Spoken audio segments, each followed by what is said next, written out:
Hər həftə storimdə sual-cavab rubrikasını paylaşıram və son rubrikamda bir neçə sual böyük əmgə ilə bağlı idi və düşündüm ki, bu sualları cəm olaraq cəmləşdirim, bir video sizin üçün paylaşım. Yeni doğmuş körpədə kəllə sümükləri doğulanda tam birləşmir. Yumşaq bir sahə var. Biz onu böyük əmgik adlandırırıq. Bu böyük əmgik açıqlığı uşağın beyin inkişafına köməklik edir və böyük bir rol oynayır. Eyni zamanda doğuş sırasında doğuş kanallarından keçməyi asanlaşdırır. Ümumiyyətcə 6 əmgək var, amma doğuşdan sonra 2 əmgək qalır, böyük və kiçik. Söhbət böyük əmgəklə gedəcək. Sualların çoxu da onunla bağlıdır ki, tez bağlanır və yaxud da ki, gec bağlanır. Ümumiyyətcə biz deyirik ki, böyük əmgək uşaqlarda 8 ayından 18 aya qədər bağlana bilər və valideynlərin çox narahat etdiyi bir sualdır ki, tez bağlanım 6 ayın altında.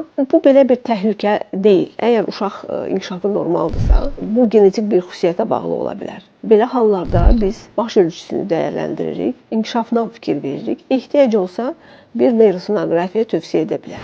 Gec bağlanması əgər 2 yaşın üstündədirsə, bu bir neçə xəstəliyin göstəricisi kimi və yaxud da ki, xəbərdarlıq kimi qiymətləndirə bilər. Bu halda nə düşünürük? Metabolik bir xəstəlik düşünürük, vitamin D çatmamazlığı düşünürük və yaxud da ki, qalxanvari bəzin zəif inkişafını düşünürük. Belə hallarda bir araşdırma aparırıq. Hər iki halda tez bağlanmaq və yaxud da ki, gec bağlanmaq ciddi bir təhlükə yaratmır. Düzgün qiymətləndirmək burada böyük bir rol oynayır. Bilməlisiniz ki, böyük əmgək uşağın inkişaf pəncərəsidir.